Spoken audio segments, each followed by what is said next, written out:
first in high definition from the station on your side. This is WAVY News 10. Packing up and moving out, 3 Norfolk-based ships will head to a new home in Spain. But first, a messy commute in Hampton Roads. The question, how long will it all last? Chief Meteorologist Don Slater is tracking the system for us in the Super Doppler 10 Weather Center. Don? And things began just right on time in terms of rainfall for the region around 2:30, 3 o'clock in the afternoon.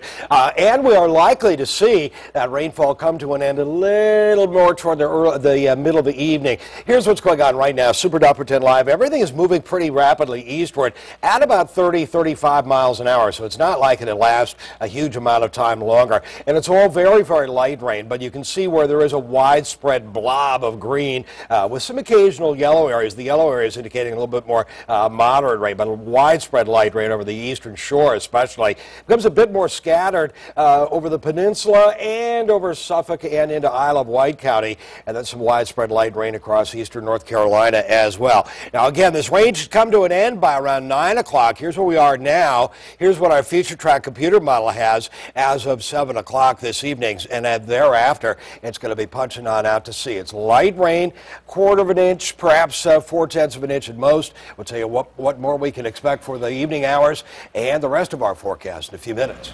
Breaking military news now. Naval Station Norfolk is about to lose 3 ships, but this move has nothing to do with budget cuts. 10 on your side's Art Kahn is working these late-breaking developments from our newsroom. What's going on, Art? Well, Tom and Nicole, the 3 ships leaving Norfolk will head to Rota, Spain to beef up the European ballistic missile defense capabilities. Now look, we knew this was coming, but what we didn't know was which ships would leave. Tonight, we do. We are committed to our defense relationship with Europe, even as we face growing budget constraints at home. In October of last year, Secretary of Defense Leon Panetta announced America's commitment to strengthen Europe's ballistic missile defense system. To do this, the Department of Defense agreed to send 4 destroyers equipped with ballistic missile defense technology to Rota, Spain. Today, the Navy announced that 3 of those ships would be coming from Norfolk. They are the USS Ross, USS Donald Cook, and USS Porter. These ships are Arleigh Burke-class guided missile destroyers, all equipped with the state-of-the-art BMD system. Now, the Ross and the Donald Cook will arrive in Spain in 2014. The Porter is scheduled to join those ships the following year. The U.S. Navy maintains a port in Rota, Spain, so it can quickly respond to any threat to our European and NATO allies. Art Kahn, 10 on your side. And the Navy says these ships are not that big. We're looking at less than 300 personnel on board each one. And now the sailors will begin preparations for these ships to move. New tonight, 10 on your side just learned a Chesapeake police officer's dive equipment that malfunctioned was much older than the police chief originally stated. Yesterday, the chief acknowledged 2 equipment failures led to Timothy Schock's death during dive training in December. 10 on your side's Melanie Woodrow has been digging through documents. Melanie, what else did you find out? Nicole, through the Freedom of Information Act, we obtained this receipt dated 2002. The police chief just confirmed that Officer Schock's buoyancy compensator was nearly 10 years old. Today, a dive expert with more than 20 years experience told me that getting into the water with a broken buoyancy compensator is like committing suicide. Chesapeake's police chief confirms what this receipt shows, that Officer Schock's buoyancy compensator was nearly 10 years old. 10 on your side obtained this receipt through the Freedom of Information Act. The chief says this breathing apparatus, however, was replaced 3 years ago. The buoyancy compensator allows a diver to deflate and descend in the water, as well as reflate and descend to the surface. The way the system is designed, it has redundancies for deflation. Dive experts say the police chief is right. There is another way to dump the air out and descend. But when it comes to reflating, there is only one other option when a buoyancy compensator is broken, and that is to blow into it, something that experts say cannot be done underwater. Officer Schock and 2 other police officers knew Schock's buoyancy compensator was broken before Schock's dive. James Cook is a certified diver and instructor with Underwater Adventures. My thought is you should have aborted that dive. Schock did not. Today, 10 on your side learned a buoyancy compensator should be serviced by a certified technician at least once a year. Certain parts should be sent out to a factory representative, which we did not do. Why not? I don't know the answer to that. 10 on Your Side asked police if Officer Schock or whoever serviced his buoyancy compensator was certified to do so. Police said they needed more time to respond.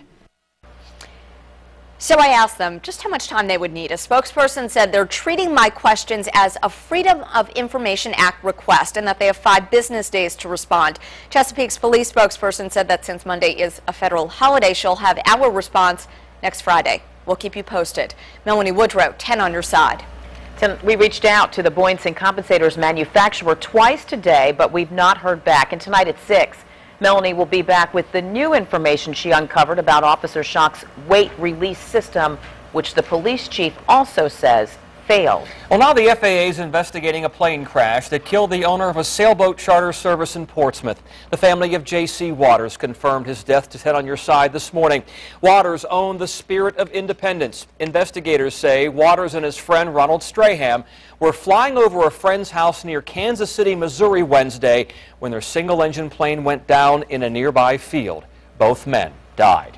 Norfolk police have arrested a murder suspect following a shooting late last night.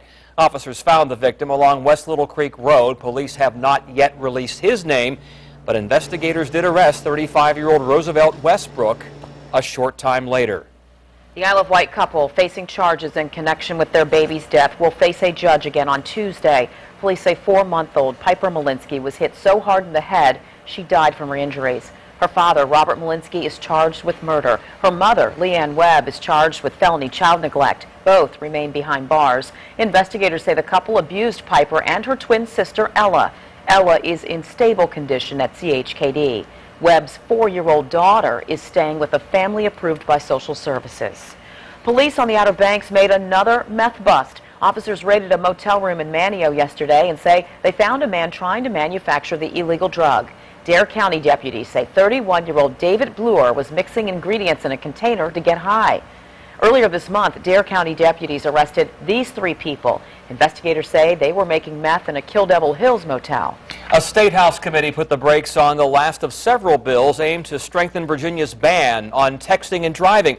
The most recent bill killed would have allowed officers to pull drivers over just for texting while driving. Similar legislation failed in a House committee last year. Officers have to stop or arrest a driver for some other violation before issuing a citation for texting while driving.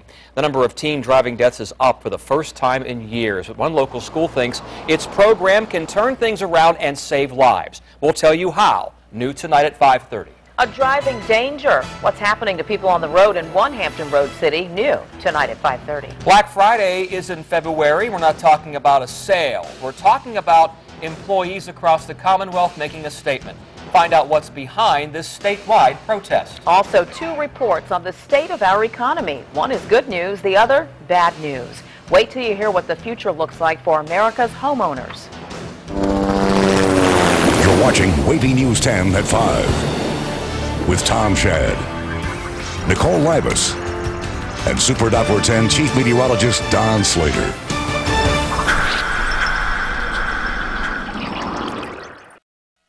By now, you may already know that Linsanity is sweeping the sports world as New York Knicks newcomer Jeremy Lin continues to set the National Basketball Association on fire. By scoring just under 150 points in his first 7 games, the league's first American-born player of Taiwanese descent is making headlines all over the world.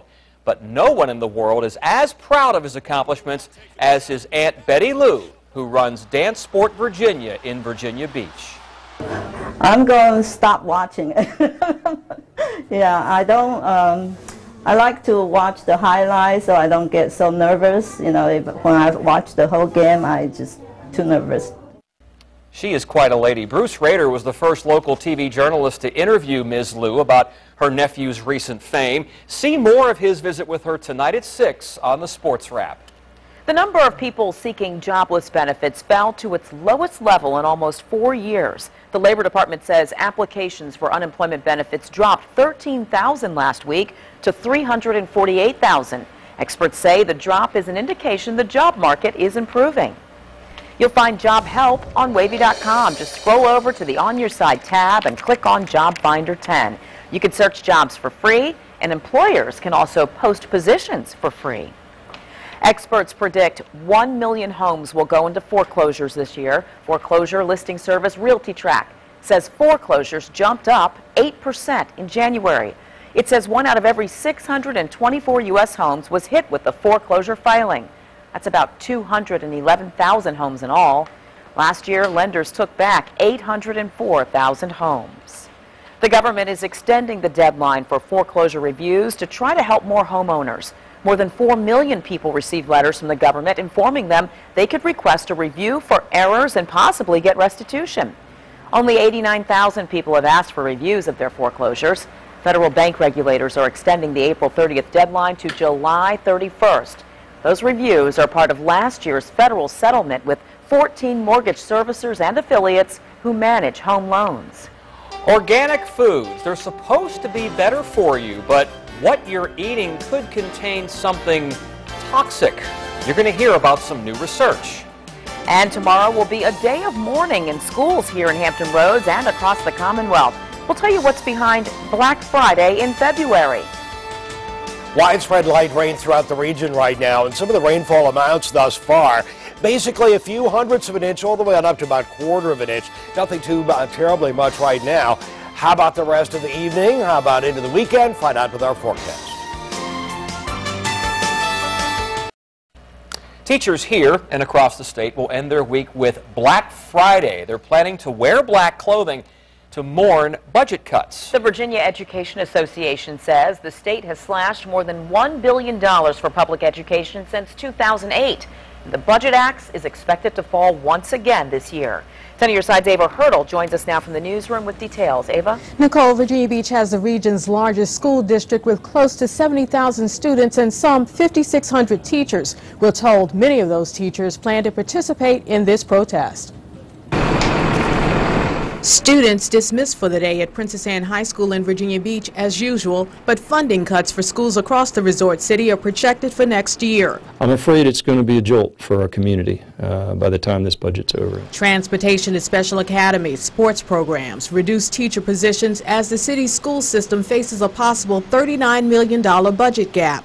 Dominic Melito heads the Virginia Beach Education Association. This is happening across the state and across the country, and it's time to put a stop to it. To that end, Melito says a campaign launched on Facebook over the weekend has grown to what's called a Black Friday teacher protest. We're encouraging them to wear black to bring some notice of what's going on and what's happening to public education, again, not only in Virginia Beach, but across the state and across the country. He's encouraged, and so is Lynn Hornsby, a Virginia Beach parent. Anything that anyone can do, the teachers, the students, I like how everybody is writing notes, and any effort that we can all put into it is going to make, us heard as one voice that we are against these budget cuts. In Chesapeake, where there are 2,300 teachers and about 38,000 students, there's a $48 million projected deficit. Administrators are looking at closing that gap with attrition. Still, Lori Whelan has this view about the protest. Again, having friends that are teachers, I think it's a great idea for them to do something like that. I mean, I don't agree with budget cuts. We could know in the next few weeks just how much money the state and localities come up with to fund local school districts. Now, area schools are mum about the Black Friday protest, but one spokesperson told us as long as it doesn't disrupt instruction, no problem. Ava Hurdle, 10 on your side. The Virginia Education Association also points to so-called assaults on contract rights, retirement, and increases in class sizes as part of the protest. Well, the House version of the state budget, due to be unveiled Sunday, will include additional $140 million for public schools. Now, Senate and House Money Committees are scrambling to piece together their respective versions of the new state budget ahead of that Sunday deadline for sending them to the floor. The House version of the budget will increase state and local schools partly, or to increase aid to state and local schools partly by allowing for inflation, something Governor McDonnell's budget would have eliminated. Seemed to be another day where it just warms up a little bit. Yeah, and it just makes the fog and a bit of the mist that more palatable to me anyway. I'm speaking for myself. Well, we warmed up to 58 earlier, that's so nice. not bad at all outside.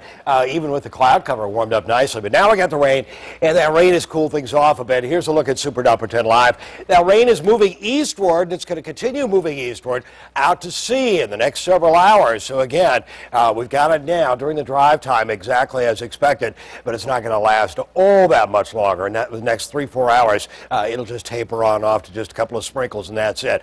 We move around for a look around, and you can see widespread rain over the northern neck, the middle peninsula, certainly the eastern shore, maybe a little steadier and heavier across the eastern shore, but all of this is very, very light rain and has been during the day. Hampton, you're not looking at too much rain right now, but we'll move a little bit farther south into Isle of Wight County, Suffolk. We are seeing some more rain. There are some gaps from the rain into Virginia Beach, for example, toward Kempsville, but Hampton and Pocosin not seeing much as far as rain. And really, all of this rain is very, very light, nothing real heavy at all, and we're not expecting anything really all that heavy. A little bit right along the Albemarle Sound, there could be a little moderate rain, and just toward Elizabeth City as well. But again, none of this is very, very big at all. No thunder and lightning, no thunderstorms going on, just some scattered light rain. It's likely to end by around 9 o'clock. You can see that there's nothing upstream from that. Here's where it is at midnight, moving on offshore. I want to show you this wide view, not so much for what's coming up the next couple of days, but the next 3 days farther out. Here's where things are by Saturday evening. And look at this area right into here by Saturday evening. That's going to get us on Sunday. It looks like Sunday could indeed be a washout with a lot of rainfall throughout the region, so we'll watch out for that, and you'll see that in the 7-day forecast. Move in for a closer view. Here's where things are on up to the present time, and again, you see that rain. Here's where everything is by 9 o'clock. 4 hours from now, it's basically moving on out to sea except for the Outer Banks, and by 2 o'clock in the morning, we start to clear off. 10-mile-an-hour winds out of the north. Winds will pick up a little bit during the day tomorrow. Now, near the coastline in the bay, it'll be around 15 to 20. Now, farther inland, it'll be a little bit less of an effective wind. It'll likely be around 10-mile-an-hour winds, a little bit farther inland during the afternoon for tomorrow. And that'll affect our temperature. It'll likely be 53, 55 near the water's edge, but it could be 58 degrees again, a little bit farther inland during the day tomorrow. There's where we are Saturday.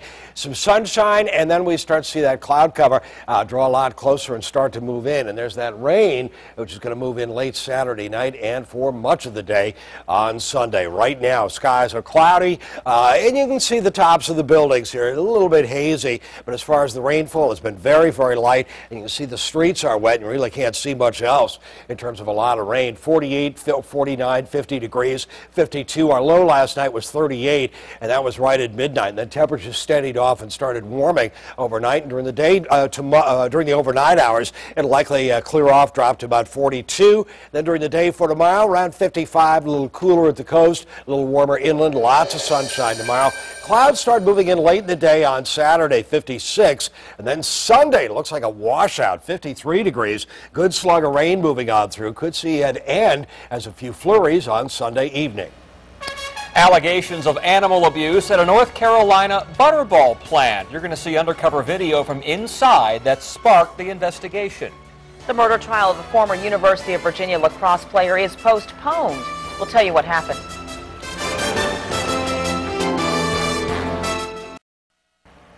Animal rights group says it saw workers kicking, dragging, and throwing birds and recorded it on a hidden camera. We want to warn you, some may find this video disturbing. 6 people face charges after the investigation into animal abuse at the North Carolina Butterball turkey plant. A Department of Agriculture veterinarian is charged with obstruction after investigators say she tipped off Butterball about the probe before the turkey farm was raided. A worker for Mercy for Animals shot this undercover footage. We hope that these arrests send a strong message that animal abuse will not be tolerated and that factory farmers simply cannot kick and throw and neglect animals however they wish, and that state anti-cruelty laws and undercover investigations will hold you criminally accountable. Butterball says it already made changes, including retraining workers on animal care and allowing outside companies to monitor what they do. A norovirus outbreak has hit 85 students at George Washington University. Officials in D.C. say the students started getting sick with that stomach virus Monday, so the university is cleaning commonly used areas at both the Mount Vernon and Foggy Bottom campuses. George Washington University officials told students and staff to wash their hands frequently. Good advice.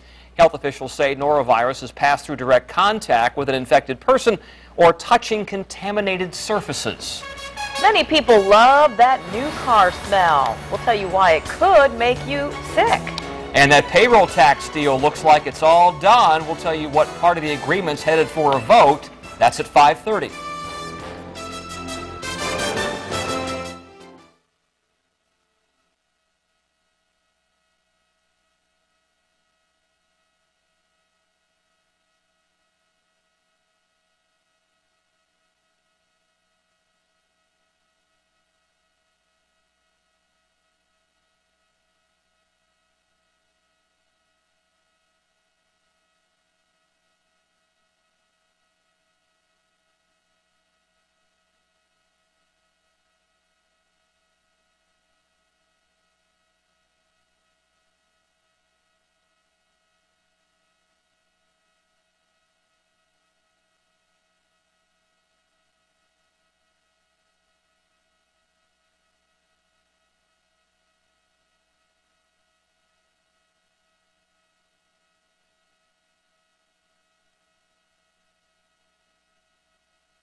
Hello, 1, 2, 3, 4, 5.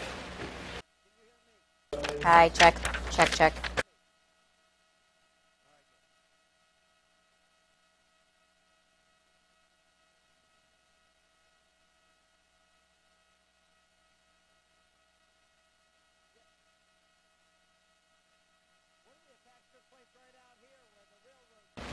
A candy maker is putting its products on a diet.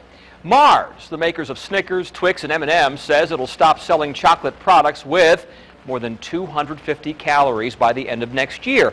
And sodium levels in Mars products will drop by a quarter in 2015. The company says it is trying to improve the nutritional value of its products and sell them in a more responsible way. If you seek health, you may turn to things organic, but lurking in the background may be a toxic ingredient. Organic brown rice syrup. It's often used as a sweetener in baby formulas, energy bars, and other high-energy foods. But researchers found the syrup contains potentially harmful amounts of arsenic. One baby formula they tested had an arsenic concentration 6 times higher than what the EPA considers to be a safe level. Energy bars using organic rice syrup also had higher amounts of arsenic. And how about this? The smell of a new car? But for some of us, it's one of our favorite features in our new ride. However, some researchers say that smell could be toxic. Researchers found nearly 300 chemicals in the car interior, including flame retardants, chromium, and lead. Researchers say people are exposed to these chemicals when they breathe or touch the dust in their car. It's unclear on the health effect this exposure has on humans, especially the levels. Stay with us. WAVY News 10 at 5:30 starts right now.